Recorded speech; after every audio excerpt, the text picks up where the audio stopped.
students, in this video we will learn about the chapter number 7 energy flow in an ecosystem. या chapter मध्ये आपल्याला महत्त्वाचे तीन topic शिकायचे आहेत. एक food chain and food web, the energy pyramid, biogeochemical cycle. त्याच्यामध्ये आपल्याला कार्बन, ऑक्सिजन आणि नायट्रोजन सायकल्स डिटेलमध्ये स्टडी करायचं आहे. आजचा जर व्हिडिओ तुम्हाला आवडला तर लाईक करा, शेअर करा, सबस्क्राईब करा आणि प्रेस द बेल आयकॉन. चला तर मग स्टार्ट करूया. Energy flow in and ecosystem काय आहे? आता सगळ्यात पहिले प्रश्न निर्माण होतो की इकोसिस्टीम म्हणजे काय? तर परिसंस्था.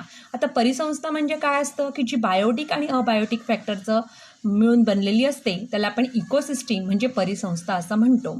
Energy flow in and ecosystem. आता आपल्याला बघायचं आहे की इकोसिस्टीममध्ये कशा पद्धतीने एनर्जी फ्लो केली जाते. We have already learn about the classification of living organism according to the mode of nutrition into producer, consumer, saprotrophs म्हणजे सॅप्रोफाइट्स अँड डिकम्पोजर्स. आपण आत्तापर्यंत शिकत आलो आहोत की लिव्हिंग ऑर्गॅनिझम यांचं क्लासिफिकेशन प्रोड्युसर, कन्झ्युमर, सॅप्रोफाइट्स आणि डिकम्पोजरमध्ये करण्यात आलेलं आहे. आता प्रोड्युसर म्हणजे आपल्याला माहिती आहे की ज्याला आपण काय म्हणतो, उत्पादक म्हणतो.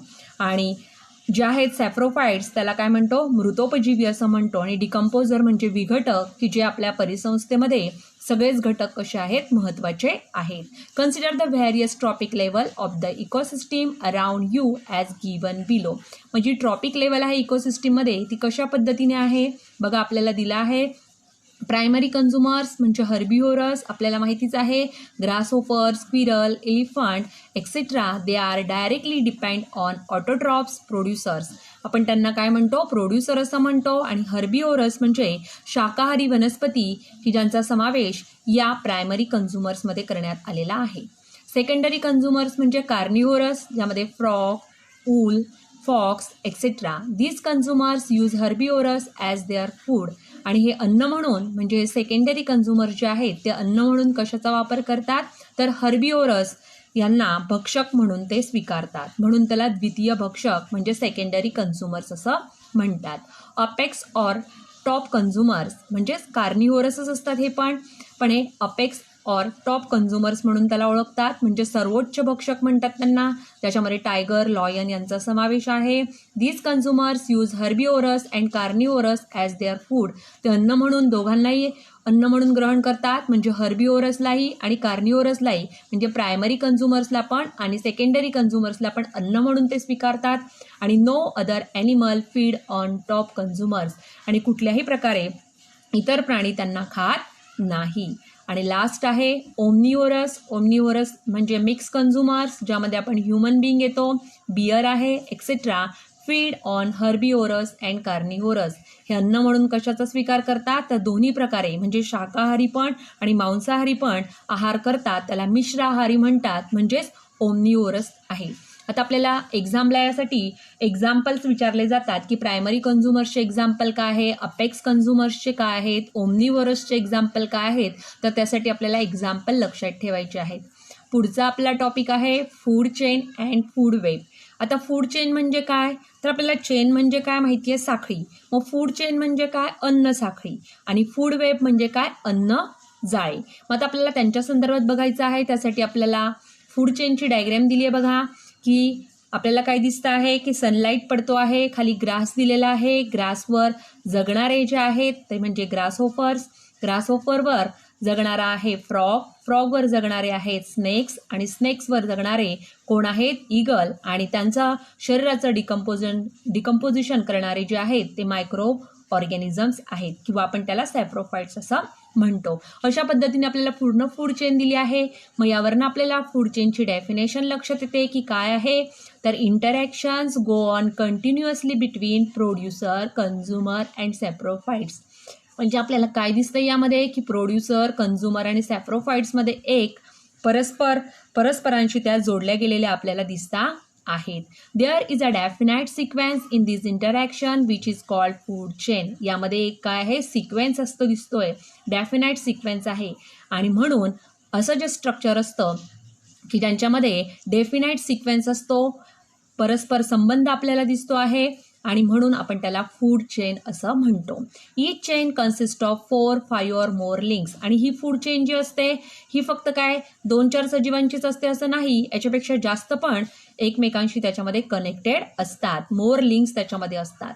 An ecosystem consists of many food chains that are interconnected at various levels.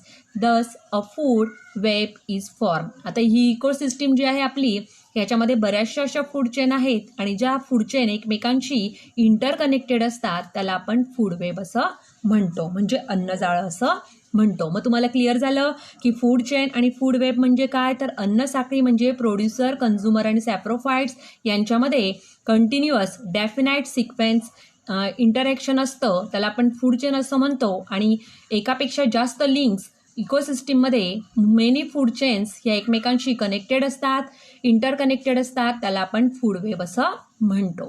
आता पुढे बघूया. An organism may be a प्रे फॉर मेनी अदर ऑर्गॅनिझम. एखादा ऑर्गॅनिझम असतो की जो इतर ऑर्गॅनिझमचा काय असतो, भक्ष्य असू शकतो. बघा फॉर एक्झाम्पल दिलं आहे की एक इन्सेक्ट्स आहे, feed upon lives of various plants.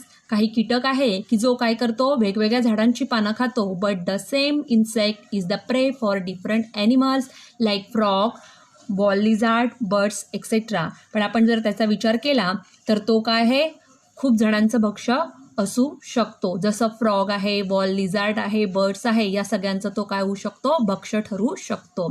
If this is to be shown in the figure. आपण जर त्या आकृतीमध्ये बघितलं तर आपल्याला काय दिसतं, it will form a interact web instead of linear food chain. म्हणजे यामध्ये आपल्याला जर अन्न साखळीचा विचार केला तर सिंगल दिसते का, नाही. तर याला खाणारे हे वेगवेगळे आहेत, म्हणजे फ्रॉगही खाऊ शकतो, वॉल लिझार्डही खाते, बर्ड्सही खातात, आणि म्हणून हे एक नेटवर्क तयार होत आहे आणि याला आपण फूड वेब असं म्हणतो. Generally food web are found everywhere in nature. आपण जर बघितलं तर निसर्गामध्ये आपल्याला फूड वेब मोठ्या प्रमाणावर आढळून येते. पुढे बघा आपल्याला दिलेला आहे डायग्रॅम की व्हेरियस लिव्हिंग ऑर्गॅनिझम्स आहेत, ते वेगवेगळ्या प्रकारचं अन्न ग्रहण करत असले तरी त्यांना खाणारे हे पण कसे आहेत, एक एक दोन दोन ऑर्गॅनिझम असू शकतात आणि ते एकमेकांशी कनेक्टेड असल्यामुळे याला फूड वेब असं म्हणतात. पुढचा टॉपिक आहे आपला द एनर्जी पिरॅमिड. आता एनर्जी पिरॅमिड म्हणजे काय, ऊर्जेचा मनोरा. यामध्ये आहे ट्रॉपिक लेवल दिले आपल्याला. आता ट्रॉपिक लेवल म्हणजे काय, पोषणाची पातळी. आता याचा आपण विचार केला तर काय दिसत आहे की each level in the food chain is called a tropic level. आता ट्रॉपिक लेवल म्हणजे काय की प्रत्येक फूड चेनमध्ये प्रत्येक लेवलला आपल्याला जी ऊर्जेची पातळी दिसते, ऊर्जा आढळून येते, त्याला ट्रॉपिक लेवल असं म्हणतात. अ trophic level is a step at which the organism obtain its food in the chain. तर ट्रॉपिक लेवल म्हणजे नेमकं काय असतं, तर पोषण पातळी म्हणजे अन्न प्राप्त करण्याचा जो स्तर असतो त्याला आपण काय म्हणतो, ट्रॉपिक लेवल असं म्हणतो. अ trophic level is the step at which the organism obtain its food in the chain. यामध्ये ट्रॉपिक लेवल म्हणजे काय, तर प्रत्येक पायरीवर ऑर्गॅनिझम काय करतो, तर अन्न मिळवत असतो, त्याला त्याची ऊर्जेची पातळी असं म्हणतात. The amount of matter and energy gradually decreases from producer at lowest level to the top consumer at the highest level. आणि आपण जर याचा विचार केला ट्रॉपिक लेवलचा, तर सगळ्यात खाली असणारे जे प्रोड्युसर आहेत त्यांच्यापासनं ही एनर्जी ग्रॅज्युअली म्हणजे अन्न घटक आणि ऊर्जेचं प्रमाण, एनर्जी आणि matter, amount of matter gradually decrease होतं.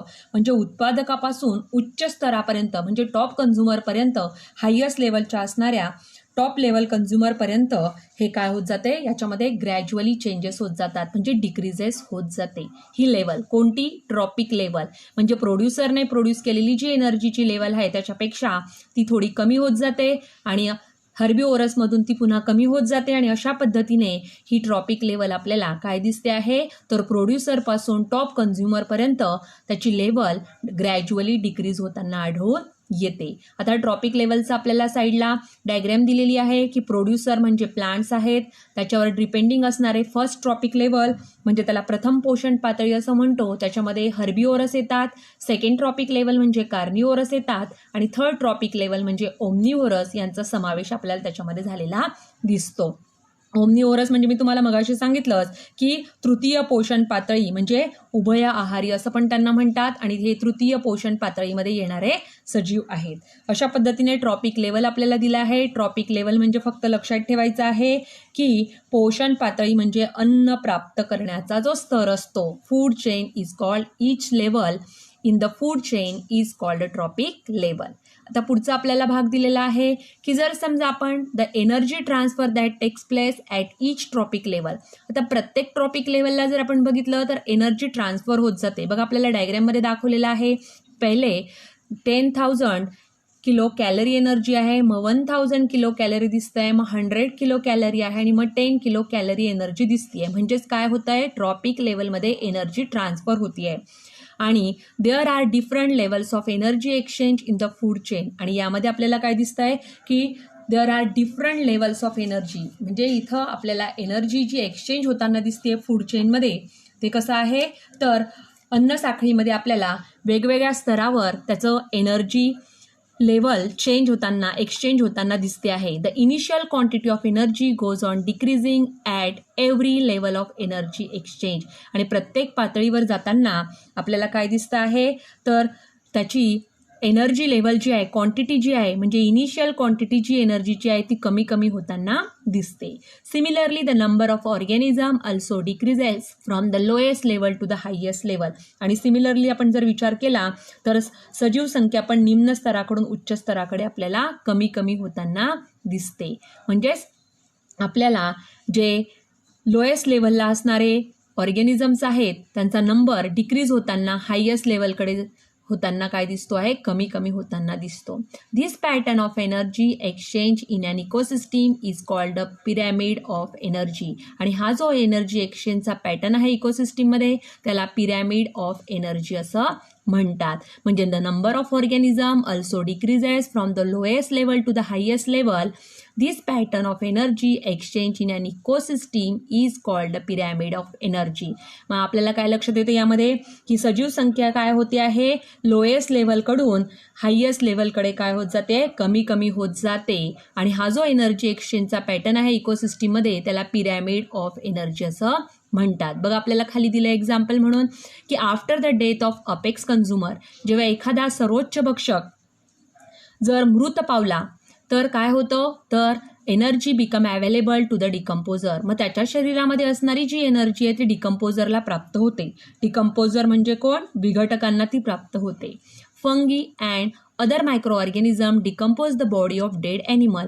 मग मृत प्राण्याच्या शरीराचं विघटन करणारे मायक्रो ऑर्गॅनिझम्स आणि फंगी हे काय करतात, डिकम्पोजिशन करतात. कशाचं, डेड बॉडीचं, डेड ॲनिमल्सचं. They are called decomposers. आणि म्हणून आपण त्यांना काय म्हणतो, विघटक असं म्हणतो, म्हणजेच डिकम्पोजर्स म्हणतो. In the process of obtaining food from the remain of organism decomposer convert them into simple carbon compounds. मग यामध्ये काय करतात ते डिकम्पोजर तर ऑर्गॅनिझमच्या बॉडीमध्ये असणारं जे फूड आहे त्याचं डिकम्पोजिशन घडवून आणतात आणि सिम्पल कार्बन कंपाऊंडमध्ये त्याचा कन्व्हर्ट करतात. These substances easily mix with air, water and soil from where they are again absorbed by plants and incorporated into the food chain. आणि या सिंपल कार्बन कंपाऊंडमध्ये त्याला कन्व्हर्ट केल्यामुळे ते सहजपणे हवेमध्ये, पाण्यामध्ये आणि मातीमध्ये मिसळलं जातं आणि प्लांट्स पुन्हा त्याला ॲब्सॉर्ब करतात आणि फूड चेनमध्ये त्यांना पुन्हा मिळवतात, संक्रमित करतात. म्हणजे फूड चेनमध्ये एका ऑर्गॅनिझमकडून दुसऱ्या ऑर्गॅनिझमकडे त्याला पास करतात. You can now see that due to the food web form by the various mode of nutrition, energy and various nutrient circulate continuously in the ecosystem.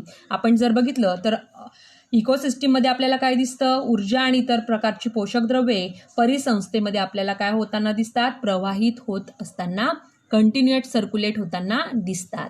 The sun is the most important source of energy in any ecosystem. सूर्य हा सगळ्यात महत्त्वाचा इकोसिस्टीममध्ये ऊर्जा स्रोत आहे.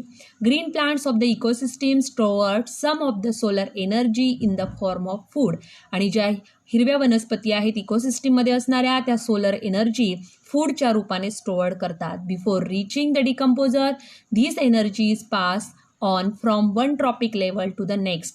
आणि डिकम्पोजरपर्यंत पोहोचेपर्यंत हे एका ट्रॉपिक लेवलवरून दुसऱ्या ट्रॉपिक लेवलकडे ही एनर्जी पास केली जाते. Decomposer dissipate some amount of energy in the form of heat. आणि डिकम्पोजर काय करत असतात तर विघटकाकडून काही ऊर्जा उष्णतेच्या स्वरूपात काय केली जाते, बाहेर टाकली जाते, डिस्पेट होते म्हणजे बाहेर टाकली जाते. No part of energy ever return to the sun. आणि मग ही जी ऊर्जा आहे ही काय केली जात नाही, तर सूर्याकडे परत रिटर्न केली जात नाही. Hence such passage of energy is refer to as one way transport. आणि अशा पद्धतीने हा एनर्जीचा जो वे आहे हा एकेरी मार्ग आपल्याला ट्रान्सपोर्टचा दिसतो.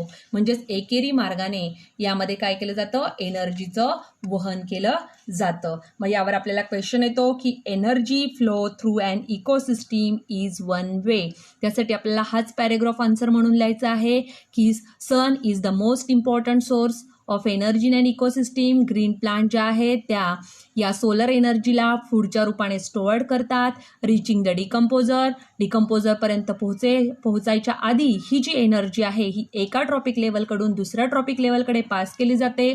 डिकम्पोजर काही प्रमाणामध्ये सम अमाऊंट ऑफ एनर्जी काय करत असतात, हीटच्या रूपाने डिसिपेट करतात.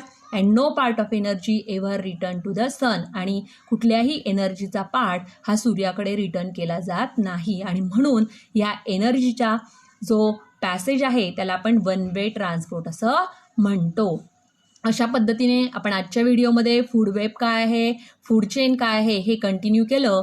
नेक्स्ट व्हिडिओमध्ये आपण बायोजिओ केमिकल सायकल काय आहेत हे स्टडी करणार आहोत. आजचा जर व्हिडिओ तुम्हाला आवडला असेल तर लाईक करा, शेअर करा, सबस्क्राईब करा आणि press the bell icon. Thank you.